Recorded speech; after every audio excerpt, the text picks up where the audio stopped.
ఒక రోజు నీటిలోని చేప ఫిష్ చాలా డిసప్పాయింటింగ్గా సాడ్గా ఉంటుంది. అప్పుడు వాటర్ చూసి ఏంటి ఫిష్ ఈరోజు ఇంత సాడ్గా ఉన్నావు, డిసప్పాయింటింగ్గా ఉన్నావు అంటే ఆ ఫిష్ ఏమంటుంది తెలుసా, అంతా నీ వల్లనే.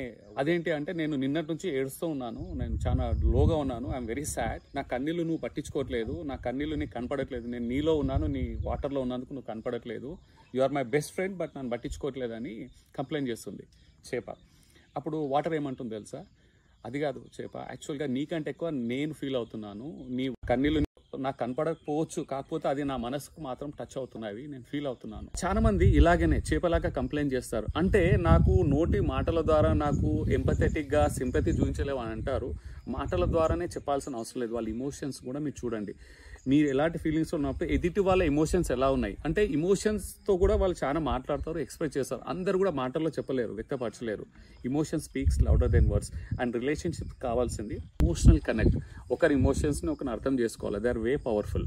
మీరు ఎప్పుడైనా మీ ఎమోషన్స్ని సప్రెస్ చేయకండి, ఎక్స్ప్రెస్ చేయండి. అలాగే ఎదుటి వాళ్ళ ఎమోషన్స్ని కూడా మీరు అక్నాలెడ్జ్ చేసుకోండి, రిసీవ్ చేసుకోండి. మాటలతో చెప్పకుండా ఎమోషనల్గా వాళ్ళతో కనెక్ట్ అవ్వండి.